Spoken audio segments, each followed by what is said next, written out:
नमस्कार, मैं हूं चेतना राजा और डीसी न्यूज इंडिया के साथ आप देख रहे हैं आज की खास खबर। My question is with Vaksa and also to the entire panel. My name is Captain Satyam Thakur and I am from Ward 1 itself. And I was one of those who were leading the agitation against the port. I, I don't think so, sir, you'll remember, but we have had a couple of meetings. I led the youth delegation. My main point to be here present was to hear the entire thing, educate our people, and the questions what I have from there is that jobs, the people are engaged in the training, skill development, they fill the forms and everything.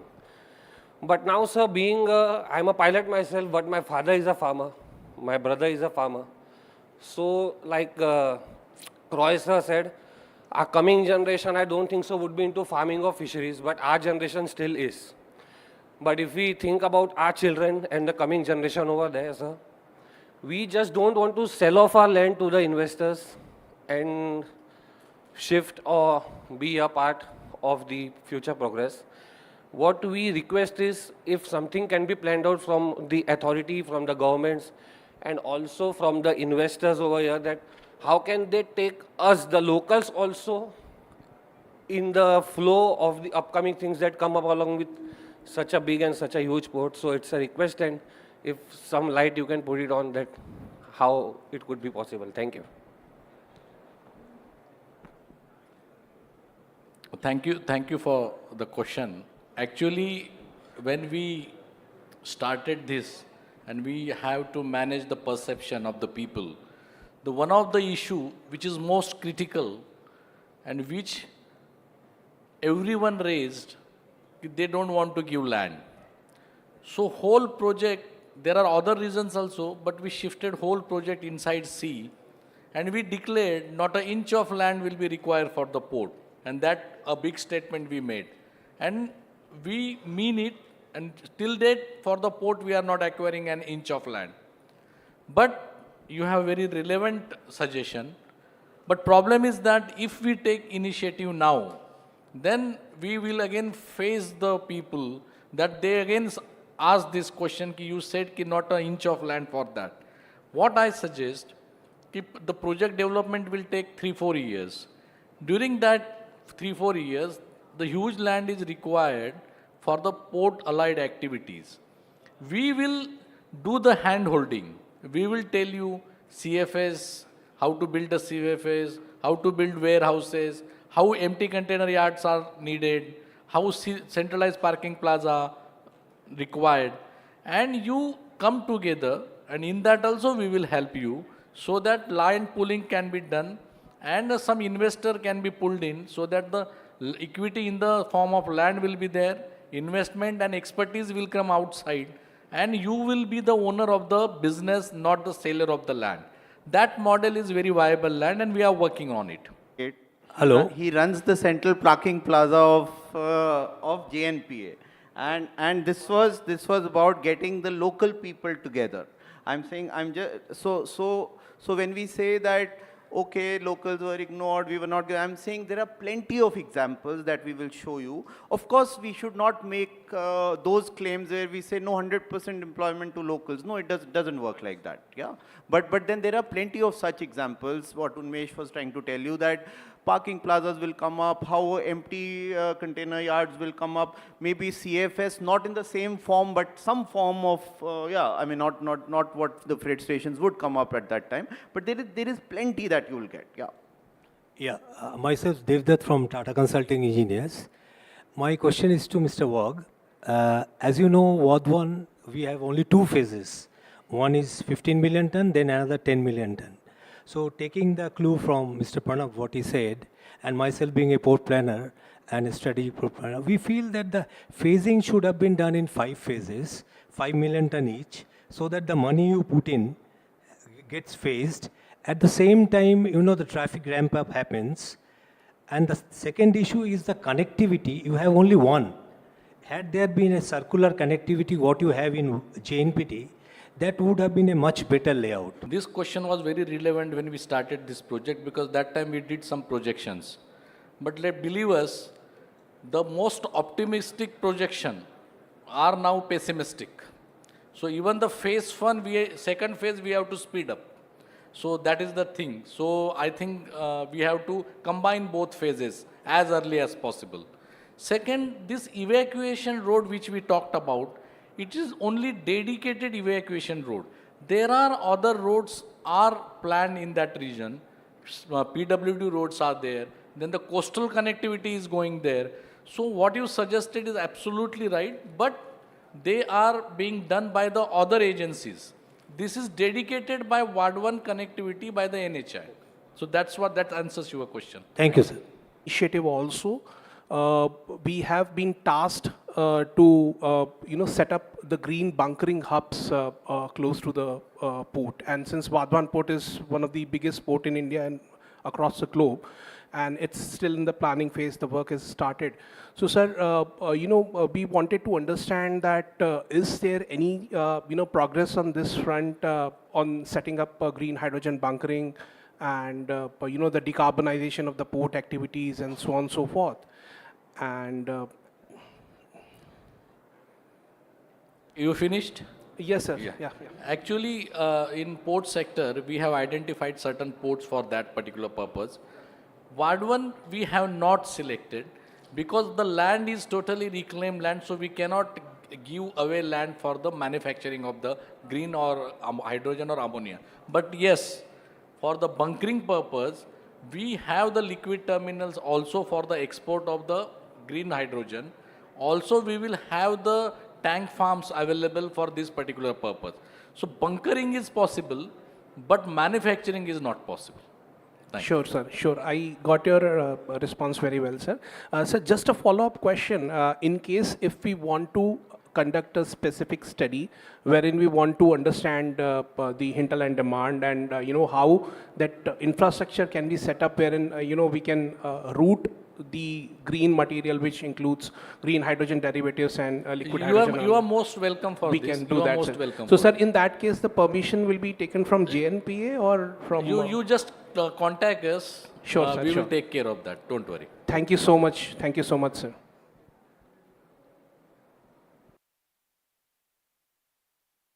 No, thank you so much. So maybe we'll conclude the session. I'll just summarize maybe what we all heard from the panelists. One is I think it's a unique model where state and central government has come together to develop something which is truly mega, and therefore it is going to fuel Maharashtra's growth, it's going to fuel India's growth, and it's a combination of blend of leadership from state and the central agency.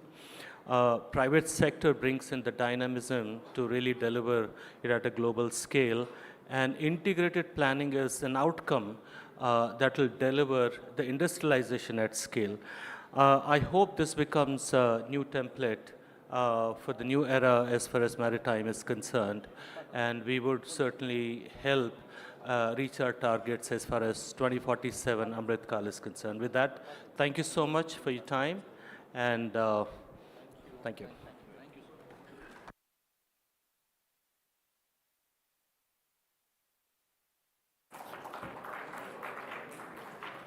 I think they really did the topic justice. And if I could please ask the Additional Chief Secretary, Transport and Ports, Government of Maharashtra, Mr. Sanjay Sethi, if you could kindly please felicitate each of our panelists with a token of our appreciation, our way of saying thank you for being here at India Maritime Week 2025 for the Maharashtra State Session.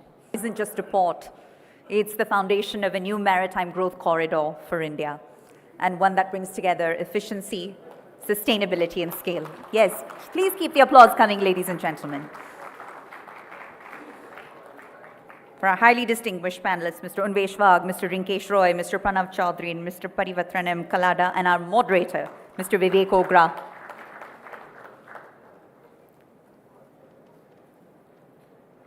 The depth and breadth of the conversation has really added a lot of gravitas to this last session. And thank you to the audience for asking all of the pertinent questions as well, vis-a-vis the future of Vadwan. Yes, keep the applause coming.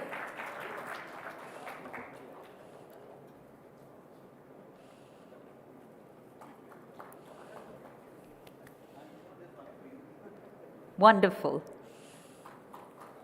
Thank you so much.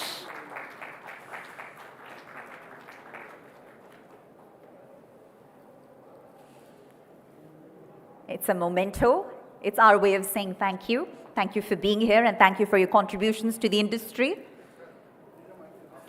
And if I could please have Mr. Pradeep P, IAS, CEO of the Maharashtra Maritime Board, of course, felicitate Sri Sanjay Sethi.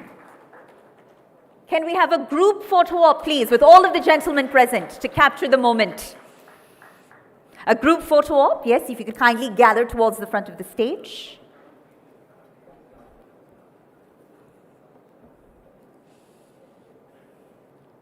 Lovely.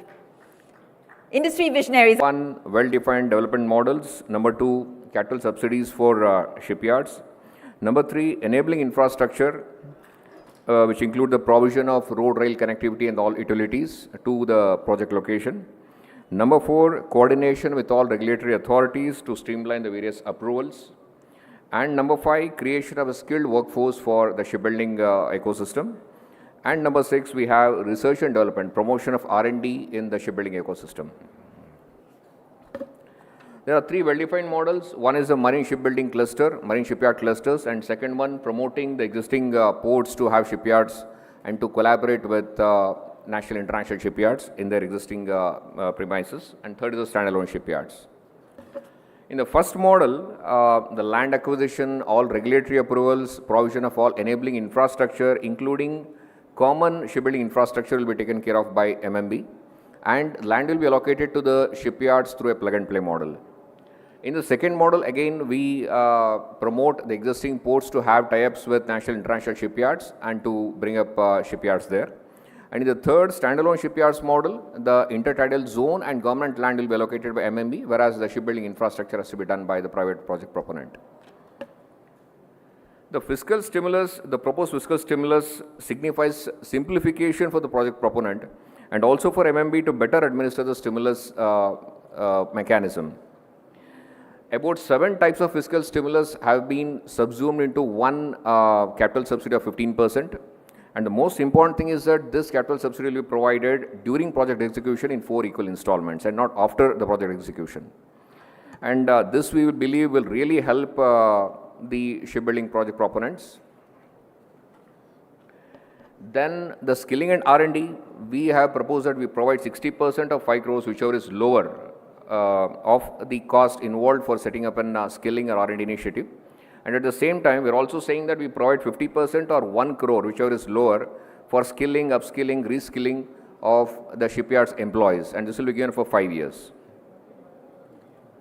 We also identified 6 marine shipyard clusters with land availability ranging from about 1,000 acres to 3,000 acres along across the coast of Maharashtra, and with a waterfront ranging from about 1 kilometer to 3 kilometers. Out of these 6 locations, we have shortlisted Nandgaon, which is near Vadhavan Port, Dighi, which is near Mumbai, and Vijayadurg, based on extensive stakeholder consultations. And right now, we are in the process of appointing a technical consultant for preparation of DPR for 1 out of these 3 shipyard locations. So this is the process that we have identified, Dighi, Nandgaon, and Vijayadurg. So these are some information about these 3 shipyard clusters. We also identified about 11 standalone shipyard locations with the information on waterfront depth and everything. So even outside these locations identified by MMB, if a project proponent has any location that is suitable for him, for the project proponent, that will also be considered. We invite the entire shipbuilding ecosystem to Maharashtra and to be a part of a new era in shipbuilding. Thank you. Jai Hind, Jai Maharashtra. Outfit density on productivity.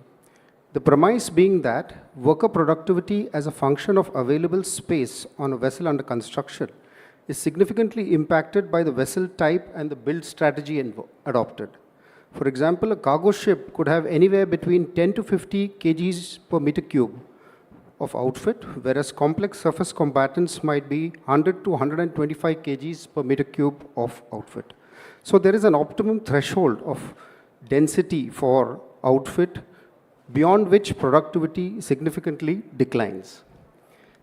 In terms of the lead shipbuilding agency in the country, So do you have any suggestions about how shipyards can align this build strategy for optimum productivity without compromising on workers' productivity or the build quality?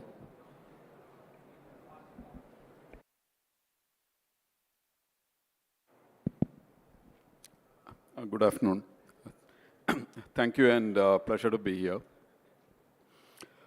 It's a pointed question. I wouldn't want to get into technical details here.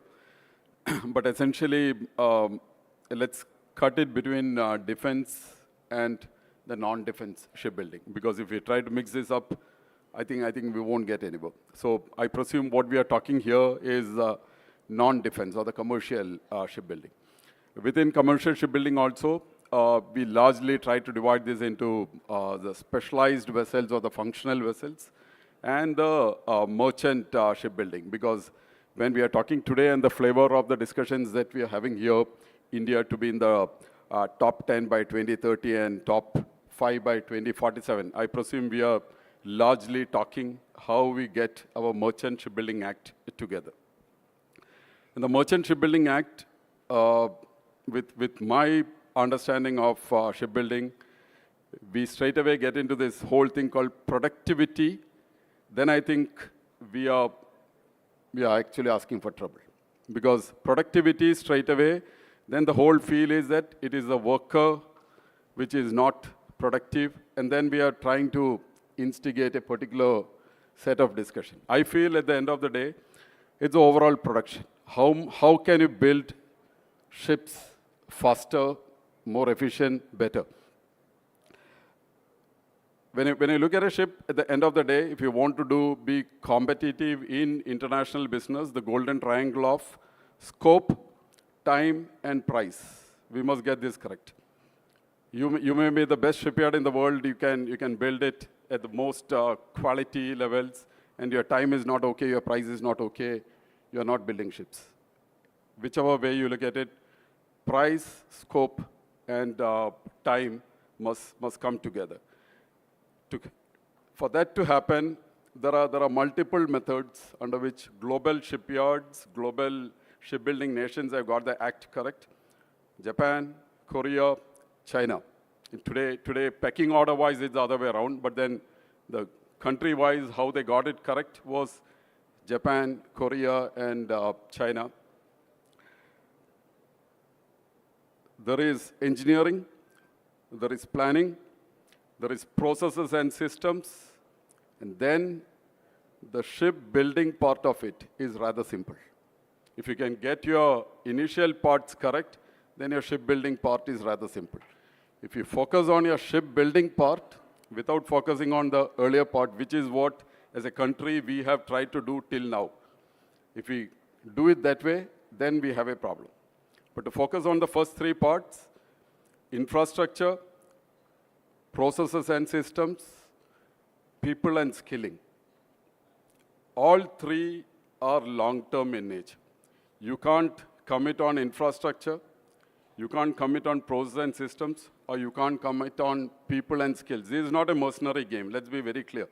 You can't go in and just get something done. You just put some money, get some contractors, get things done. That's not going to happen.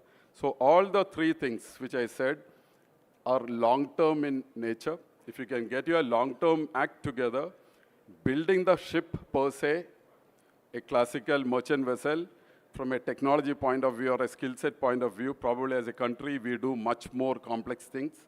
But getting these initial three things together calls for long-term sustained action. I think I should leave the floor open right now because the whole thought process is, at least what we have seen and what the Honorable Prime Minister is leading from the front, we are talking about India to be in the top 5 by 2047. We have set our ambitions very clear. The long-term part is coming into fore. The only thing in the august audience I can say is that as a country, policy-wise, industry-wise, government-wise, state, center, we cannot do flip-flops because we are talking long-term. And what is long-term? Long-term, the minimum of the long-term is 15 years. So if we can talk more than 15 years plus, productivity, I won't get into productivity, we can produce those ships good. That is the initial part. Mr. Arjun Chowgule, sir, would you like to say something on this, being a pretty efficient commercial shipbuilder?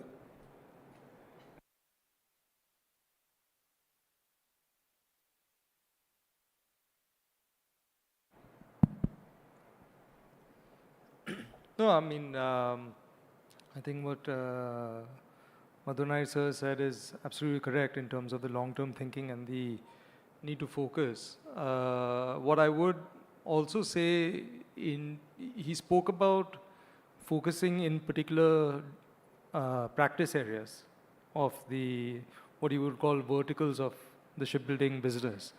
But there is also the focus on products.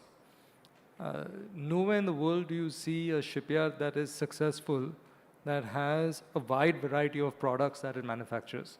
In fact, if you see certain countries like Japan and Korea focus also at a country level focus on particular products. The only country that is successful in shipbuilding and focus on wide variety of products is China. That's just because of the scale that they have over there. But if you look at the Netherlands, you look at Norway, you look at of course, some of the other countries in Europe that have been traditionally quite strong, Germany also, they focus on particular type of products. And it's extremely important within India, as coming from a company that has been in shipbuilding for decades now, that focus on particular type of products. If you try to do everything, it becomes almost, I would say it is the recipe for disaster for a shipyard. And it's an extremely underappreciated fact that shipyards that are very clear of what they want to do over the next 15 years are really the only ones that stay above water. Shipyards that want to do everything over the next 15 years are the ones that sink.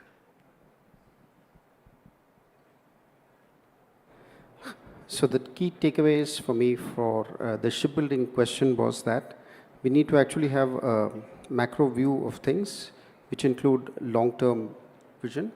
This includes the scope, the time, and the price to get it right for shipbuilding projects, both in terms of infrastructure, the process and systems, the people, and the skills. Also focus on the type of products, which is very important in getting the right target mix. My next question in this regard is to Mr. Dan Koji.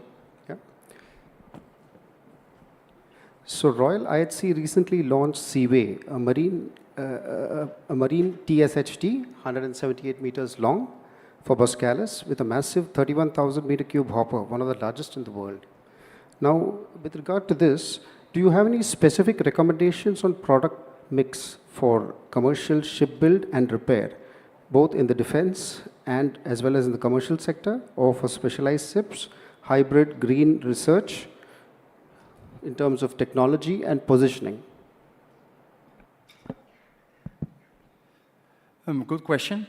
I think if we compare IHG to some of the shipbuilders here, IHG has a lot of knowledge, but does not have the capacity that some of the shipyards have here. So if you then talk about product mix and what can you do, what is your core business, we as IHG have always focused on complex vessels where a lot of integration is required. If that is your line of business and the verticals that we were just talking about, as IHG we have them all in-house. So we pride ourselves that we can focus on our complex integrated vessels. So it's not wise for us to say let's go into cargo vessels or any of that, because that's not where our added value is. You need to know your strengths. So that's where we are today. So our advice is focus on the capabilities that you have, not on the specific vessels, but on the capabilities that you can deliver to the market. If I then talk about the complexity in integrated vessels and also tap on the previous question where we were talking about, okay, what is the horizon for certain shipyards? Here in India, the horizon looks very bright, brighter than at this point, I would say, the horizon in the Netherlands. Because Mr. Madonnaire was indicating you have your scope, you have your time, and of course you have your price. Scope, it's very fine for IHE. Time, I think right now we can do it faster than any shipyard here. But price, and that's the major thing, our customers don't want to pay that price anymore. So you just referred to a very nice big trailing section hopper dredger that we have launched. But we have to see how many more we can even build in the Netherlands. So that's why I'm sitting here, because we believe in the philosophy of India, where it wants to be in 2047, and maybe in the future, in the 15-year horizon, if we're talking about dredging vessels, we can also do those complex integrated vessels here in India. So that's where the development now needs to come from the Indian shipyards. Where do they want to focus on? And develop the capabilities to also focus on those complex and integrated vessels. Just as a follow-up to you, Dan, I think you also have a lot of going on by way of methanol fuel for propulsion, methanol engine based, yeah. I think Cochin Shipyard has also recently launched a new vessel for methanol base. Would you like to offer some insights into this? Yeah, so right now alternative fuels is a hot topic. As IHE, we have a big department focusing on, okay, what is possible, what do our customers want, what can they need. So the trailing section hopper dredger that we launched for Boskalis is methanol ready, meaning if the development of methanol is going forward as it is right now, the vessel could also serve on the methanol fuel. But there are different other alternative fuels that we are looking into, hydrogen, using batteries in our vessels, but it really depends on what is the usage of the vessel. A defense capability has a different usage than, for example, a dredger, and a dredger that is operating in the port can have a different fuel type than a dredger that's being used for capital dredging with long distances of dumping sand, for example. But as IHEs, we're happy to look into those cases where we can see, okay, what kind of fuel is there available in certain markets, and how can they become applicable to the vessels that our operators are using. If we then look at the vessel that we recently launched together with CSL, very nice and hopefully one of many.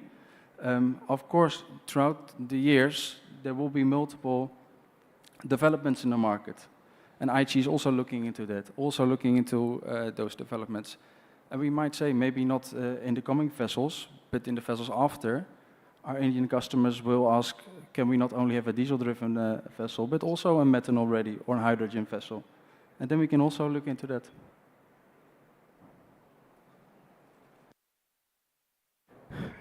My next question is to Shri Pradeep IS. Yeah.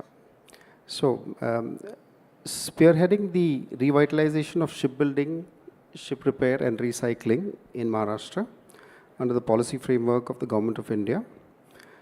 I just wanted to ask you, are there any specific policies which MMB are thinking of to attract international shipyards, technology majors, specifically to address productivity and capability gap that currently Indian shipbuilding encounters?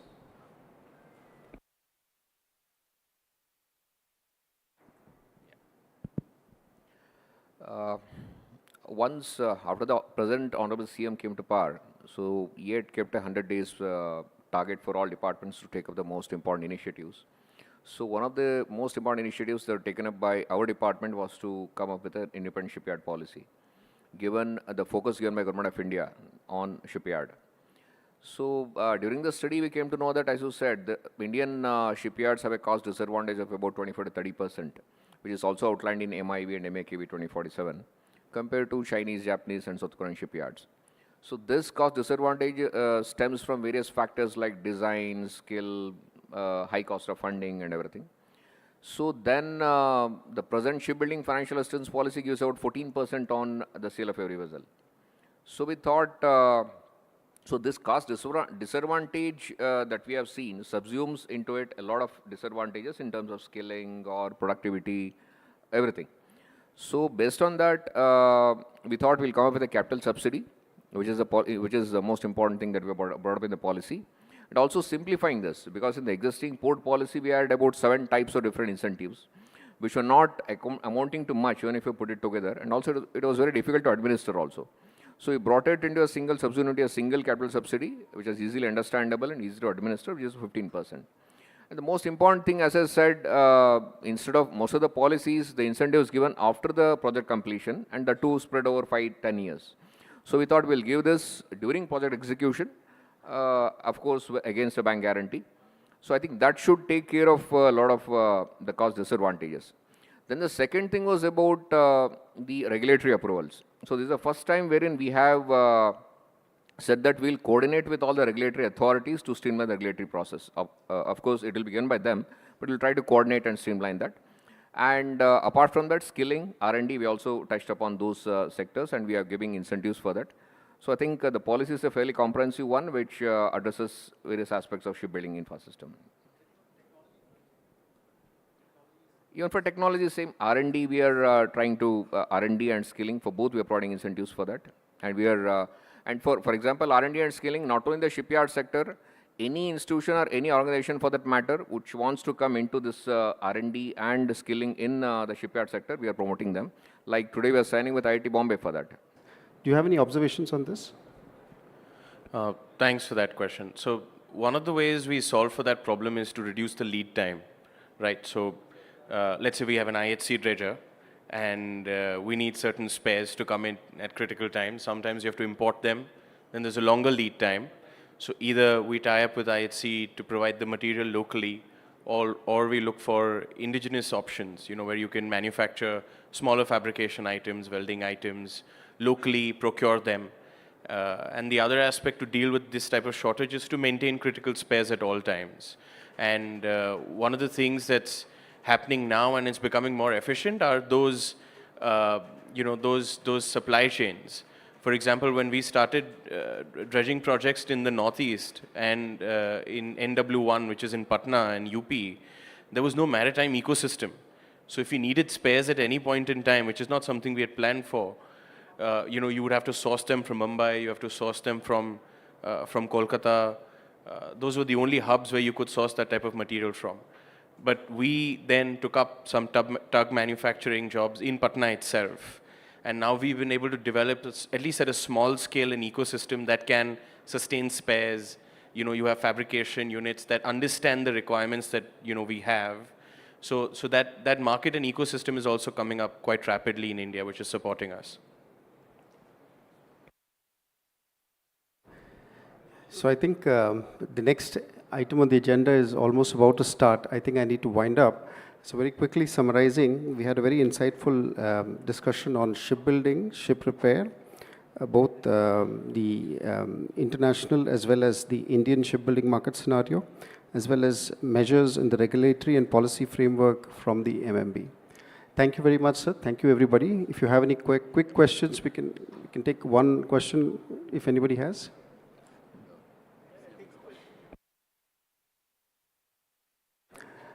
Yeah, I think we'll have to conclude. Thank you very much. Thank you.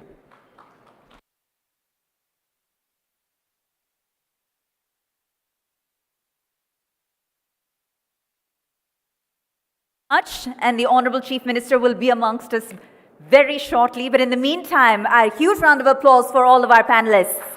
And if I could please ask the Additional Chief Secretary to kindly felicitate each of these gentlemen as a token of our appreciation, our way of saying thank you for being here at the India Maritime Week 2025 and a part of the Maharashtra State Session.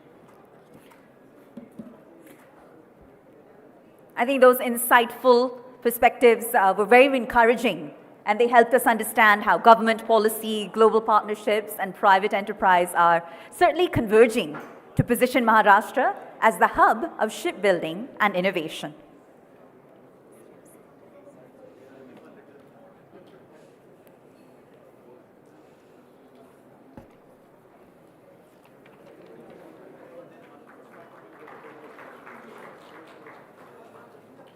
Yes, for each of our panelists, thank you so much to the Additional Chief Secretary, Mr. Madhu Nair, Mr.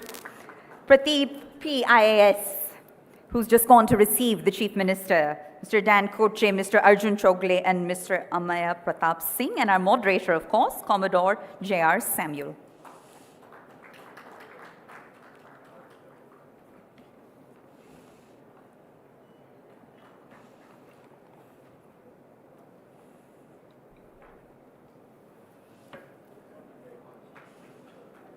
A rich range of insights emerged from that conversation that all of us as stakeholders in the maritime ecosystem will certainly take back with us.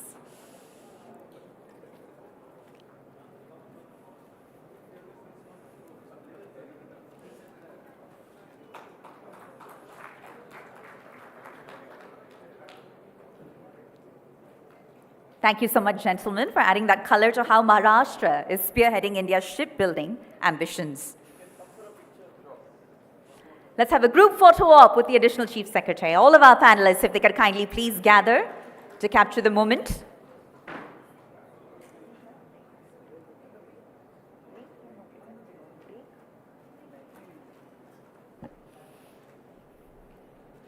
Where the younger generations will suffer because of this project. We had to go word for word, objection by objection, getting into these hearings. I'm just making you a part of the journey that we went through getting this done, whereby the DTPA clearance came ultimately on the 31st of July 2023. So these 1.5 years were mainly about environment studies and DTPA clearance, where ultimately we got the environment clearance sometimes in the beginning of 2024. Of course, a very big one was this sand mining composite license, which till that time was not really given. This also required some kind of convincing at the level of the Government of India. So all these things then went on, whereby the actual proposal, the final approval of the cabinet comes in on the 19th of June 2024. And of course, the national highway, because that's the most important part of the connectivity. And 30th August, the foundation was laid by the Honorable Prime Minister.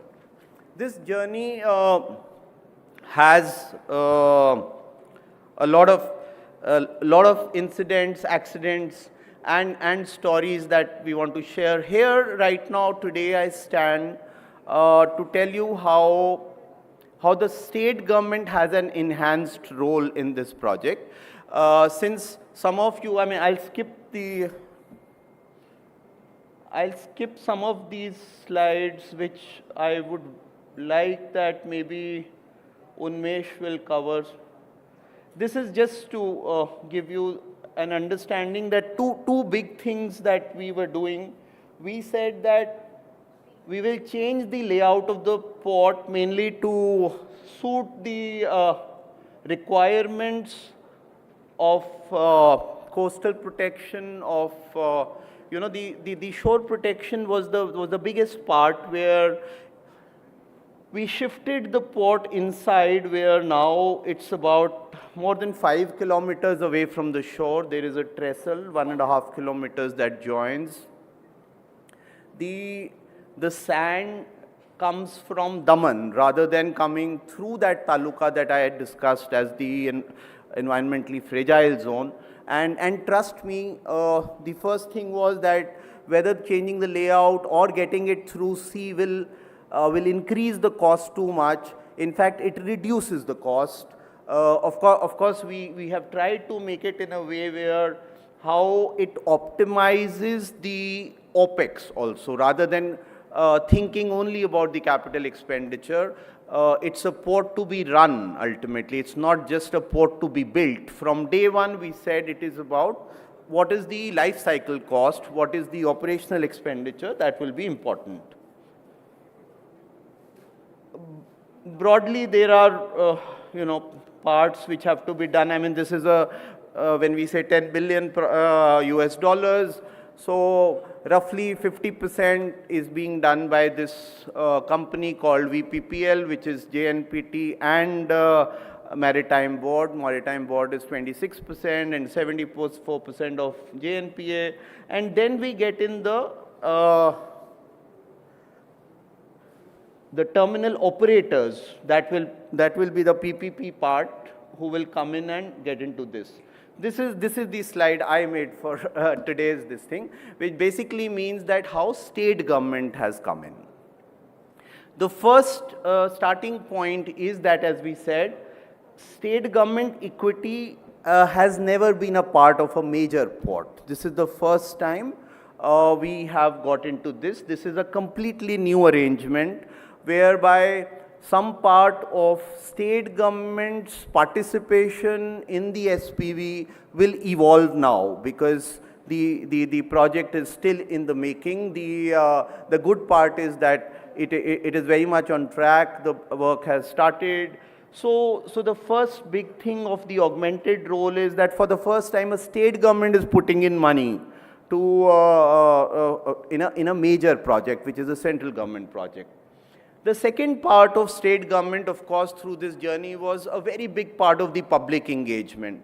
All thanks are due to the local administration there. I remember we would go there, meet the SP and collector, get the local guys there. We had our own local team. But especially during the public hearing, it was a very, very big support system of the local police and the local administration, which helped us, because you cannot imagine when you have an opposition to a project like this.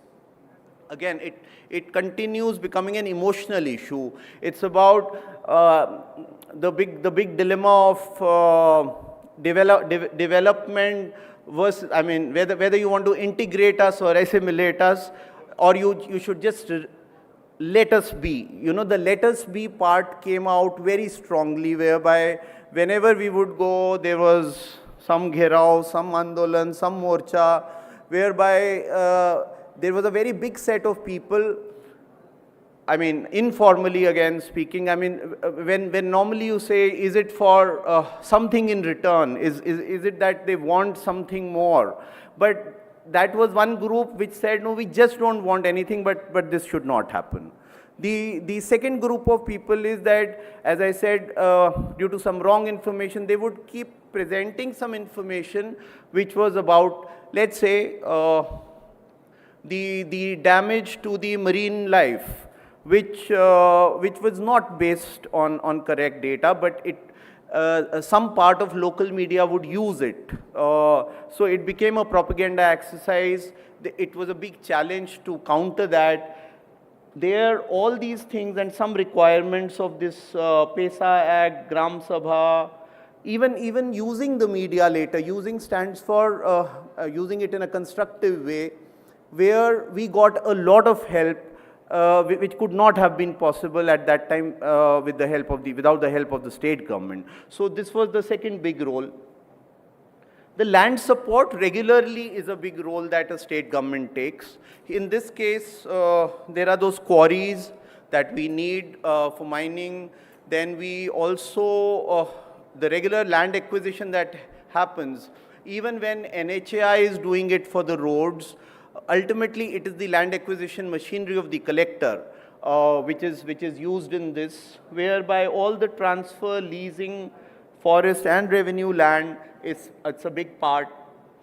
Environment and regulatory support, again, since the whole process is that it first goes through the MCZMA, all these regulatory approvals which were the main point where we had to reach before we could go further.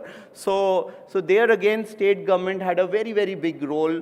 And I must say that I've said it in a public forum before this also, that even though the current chief minister was not the chief minister at that time, but he kept supporting it fully at every level, at every point where we needed support and help. Even when he was not even deputy CM, before that also there was a period. So we got that full support from the state government. The connectivity support, again, a lot of these, I mean, railways may not be state government, but since state government, I mean, I handle those portfolios now. here we give 50% support to railway projects. We also have our own company of MRIDC where we take up some of the railway projects. So PWD, railways, RDD means all the village roads, a lot of that support has come in apart from the utilities. When you say water and electricity, obviously you can't do it without state government. I mean, the central government cannot have its own system to get electricity or water. So all those things have come in as proactive support from the state government. The resource licenses, quarry mining, then there is a very big part of skill development. Mostly we try to appeal to the local emotion by saying that there is a lot of employment for you here. And the employment, however, I mean, looking at JNPA's development, which was still put on a place where all around development had happened. There was a SIDCO on one side and there was a municipal council on the other side. This is a complete greenfield port whereby whatever will develop from now onwards, it is very important to have skilled force there, because otherwise this remains a constant complaint that outsiders came in, you gave employment to the outsiders, our people never got the employment. So from day one we said a big, huge skill development program by JNPA and by the state government, which has helped us reach that situation that in advance a lot of skilled man force is there, which really speaking with a lot of automation, etc., now is required for allied activities. The real employment just in the port operation is limited, but then there is huge employment outside the port, which means all the allied activities. And it is not just the drivers who are, driving the heavy vehicles. It's related to customs related activities. It is related to various kinds of warehousing operations, accounting systems, and everything possible, whereby that skill development is a big part of this project, where again state government became a very proactive participant. There is this very important component of fisheries, where the CMFRI, which is a central government agency, comes up with some kind of estimates or what are the kind of compensations to be given, but that needs to be validated by the state government, the fisheries department. There again we get in the state government. On top of this now, with again a very visionary approach to the project, the Honorable CM announced that we will also have a greenfield airport there. So the multimodal connectivity to this area has an added dimension. Right now, I mean, I look at that sector also in my current position. So we are doing the feasibility/viability study for that greenfield airport, and if it becomes a possibility, that will provide a completely new, different dimension to this port development, because ports all over the world now, I mean, when you think DP World, SEZ in Dubai, when you think Singapore, when you think the newer ports that have come up in China, a multimodal connectivity is something that will become a very important part. The second dimension to that, which state government got in already, we are ready with the plan, is a Nasik-Vadavan road connectivity. This Nasik-Vadavan road connectivity is again a very important component of this, because the kind of hinterland that we are talking about for Vadavan is in a way similar to what JNPA would be, but Nasik and Pune, and these are those areas where we are talking about good road connectivity, which state government on its own is doing, which will help the port project. So, and the fourth component, of course, is the water transport, where we will discuss in some detail in one of these sessions how we have taken up a very ambitious program of water transport, which can sort of in turn help this connectivity. The second big dimension of this would be the city and industrial development. Already the Maharashtra government has envisioned, because this is a greenfield port, world over ports develop into cities. I mean, again, barring a JNPA, which had a limited sort of, scope to go on the sides. What is being called as fourth Mumbai, because the third one is is around the new airport, which is the Navi Mumbai airport. So whether we call it fourth or third is not important. The important part is that this will be one big city development that will take place in the next decade or so. This is something which is being planned in a very, very big way, in a very grand way, whereby it is not just about having residential areas, but also creating these economic centers. MMLP is being developed, linkages to all the economic centers. Boisar is a current industrial thing, but then all this whole ecosystem whereby the industrial / economic activity will in turn support the port, and the port gets it's a much better impetus or push from this kind of economic activity around this, because we have this live example of an SCZ near JNPA, which has in turn has become a big center of economic activity. Again, we have limited land there, but here we could be planning much bigger areas where linkages with industrial areas will be there. Of course, it's my duty to also sell Maharashtra as a state for investment. So investment climate, of course, we all know that is how we attract so much investment here every year. So industry friendly ecosystem which already exists, all these apart from what we said is the augmented will also add more value to this project. That is where we stand on Vadhavan. Thank you for patiently listening to me. Thank you. Yes, in terms of public-private participation, what are the ideas that private port operators are going to bring in to make it an excellent port, and how state government and central government is going to work together to deliver this infrastructure. So my panelists have been already introduced. I will start with maybe the first question for Mr. Urmeshwar, who is chairman of JNPA. I think JNPA, so my question is, JNPA already has a legacy of running a very, very large port, and it has developed over a period of time, and therefore it will lend a lot of experience in how Vadhavan port can be developed. Now, in a case of first of its kind where the state government and central government is going to work together, one, how do you see these synergies building better for Vadhavan port? Second, what are those best practices from development perspective that you think JNPA would bring in Vadhavan plus plus? Thank you. Regarding the Vadhavan port, Sanjay sir covered most of the things, how it progressed and what are the key features of that particular port.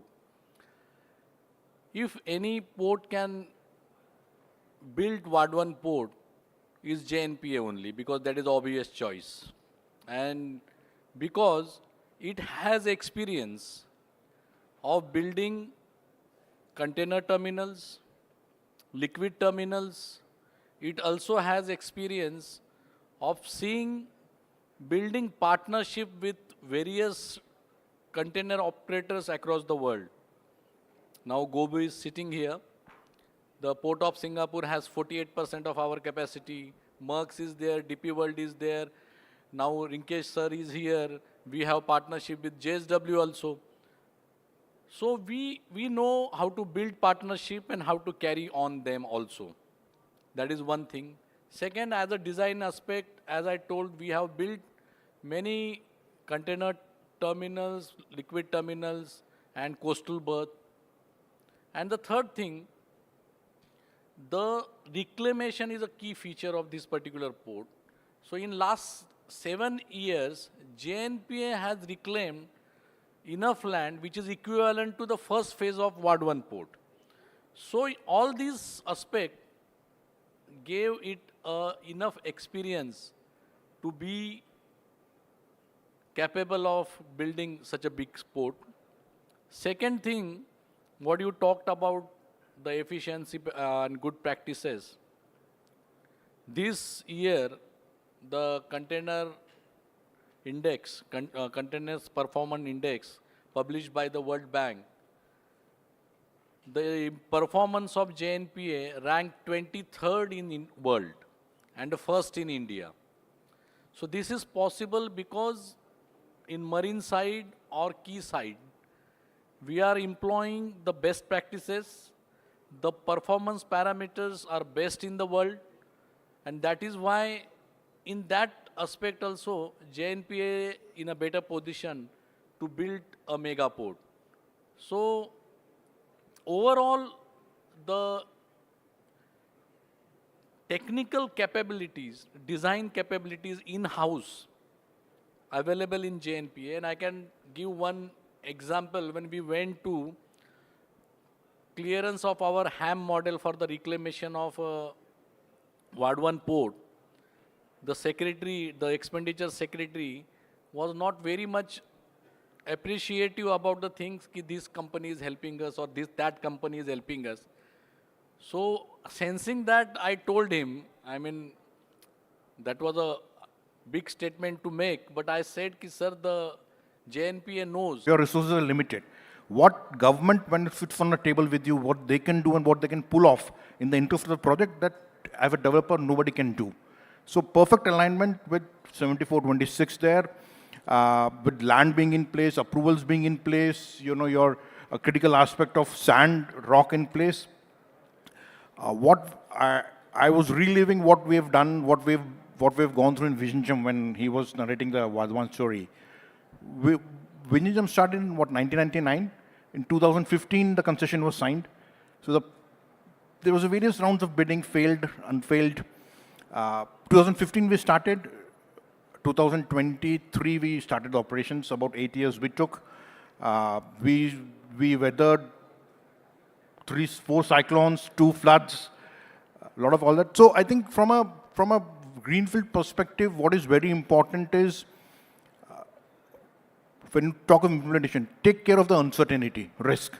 Your design and your execution has to take care of the risk, because the period is such that you will have cyclones, you will have situations of flood, and you know in Vizhinjam we had a situation where about 170, 180 meters of breakwater which was developed was washed off in a cyclone, right? So what do? There is nothing but you have to just bake in that risk and then move on. And it becomes very easy when the government is with you. You know, the sponsors are with you on the table. That is one, what we're doing in Ward 1 is excellent connectivity. If you don't have a road or rail connectivity, you're like running on one leg. We have ports in our portfolio where are facing some similar situations where road connectivity is there, rail connectivity is not there. So for a port development, or for the port to start on a full fire, full engine, full throttle, connectivity had to be in place, without a doubt. Then I think it is important to build to scale, phase it out, which I see as a plan, it's there. You know that in Mundra, the biggest success for us has been that the planning is for scale. So you do breakwaters, you do dredging reclamation, and then it's plug and play, that as and when you need terminal, you can't develop the entire 10 million TU capacity in first go. So you will have to phase it out.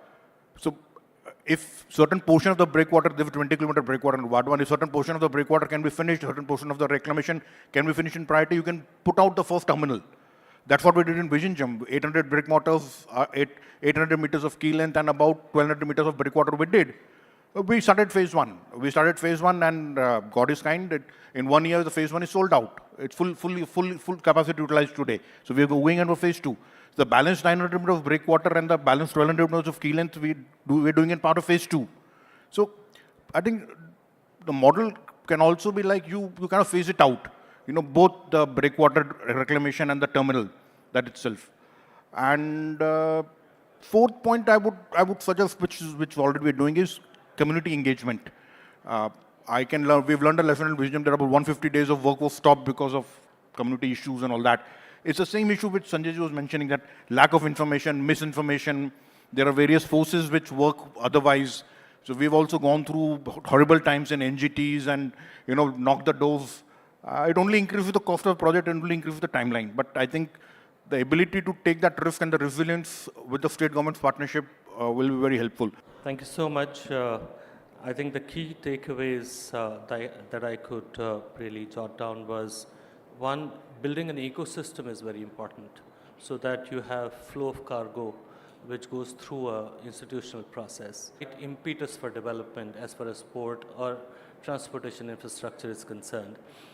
We've seen a forward-looking maritime policy coming in from state government. How is innovation actually flowing through that policy to ensure that the development needs are met, and more importantly, timely needs are met, investments can be realized, and it could be a win-win situation from the industrialization perspective?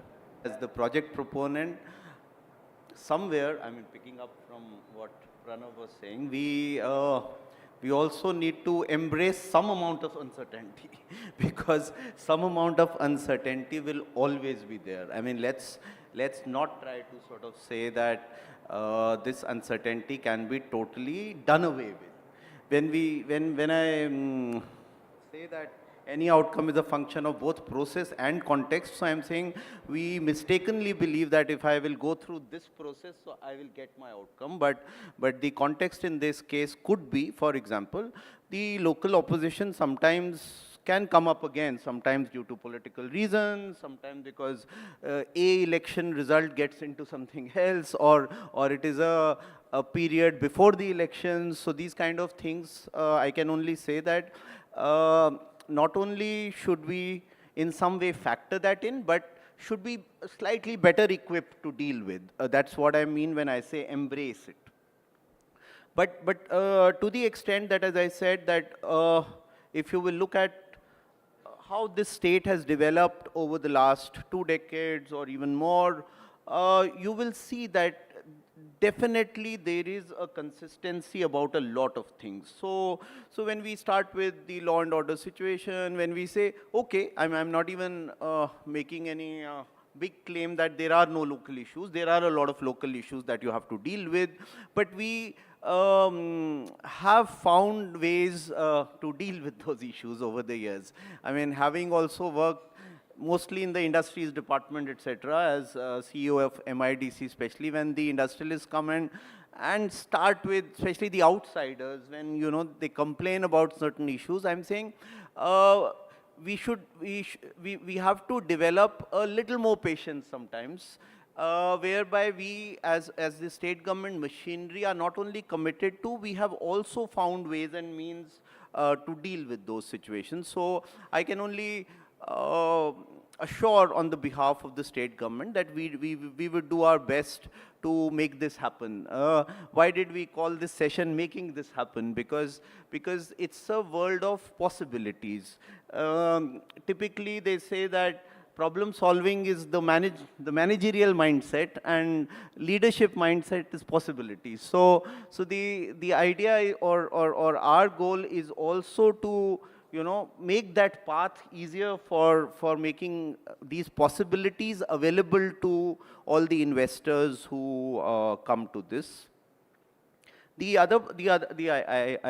missed the first point. What did you ask?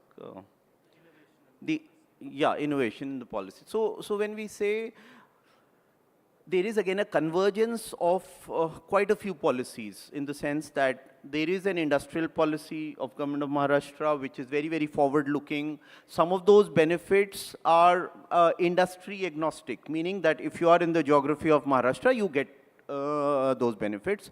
Of course, because it is a major port, it may not get the benefits of what the ports policy is for, because that is for non-major ports. And obviously there, we are not providing this whole infrastructure. Here, in fact, the fact that it is not only that the JNPA or the project proponent which is building the whole infrastructure, but also it's a very, very viable kind of thing. It's commercially viable operation that all the private companies who are present here would be looking at, and we'll be very happy to have them engaged there, because when in JNPA we were privatizing this terminal, and the kind of bid that we got for the royalty or you know, the kind of money that could come to the port was probably more than what you were actually